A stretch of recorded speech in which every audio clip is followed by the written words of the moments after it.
Écoutez, encore une fois, on suit la situation heure par heure et en fonction de l'évolution de la situation, les décisions sont prises avec un seul objectif, c'est protéger les Français et éviter que le virus circule en France. Je ne peux pas en dire beaucoup plus aujourd'hui, puisque aujourd'hui, le virus ne circule pas en France. Encore une fois, le dernier patient qui était hospitalisé parce qu'atteint du coronavirus a quitté l'hôpital. Il y a un suivi qui est fait en permanence avec un très bon système de veille sanitaire. Et évidemment, les Français doivent être rassurés sur le fait que toutes les mesures nécessaires sont prises. Alors, moi, je préfère écouter nos experts en veille sanitaire plutôt que Marine Le Pen et Éric Ciotti en matière de protection sanitaire.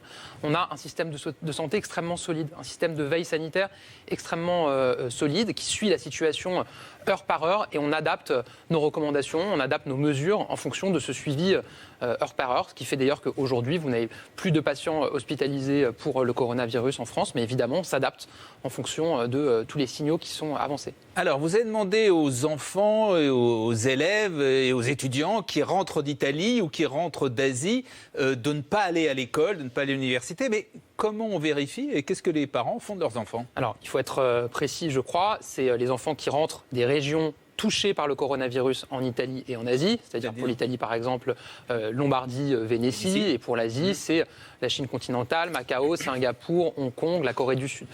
C'est pas de tous ces continents, il faut quand même, ou pays, il faut le dire. Effectivement, ce qu'il leur est demandé, c'est de rester 14 jours chez eux en suivant les recommandations sanitaires qui ont été édictées, à savoir prendre sa température plusieurs fois par jour, éviter d'aller dans des rassemblements où il y a du monde, etc. C'est les mesures que nous avons prises, encore une fois, parce qu'on adapte heure par heure en fonction de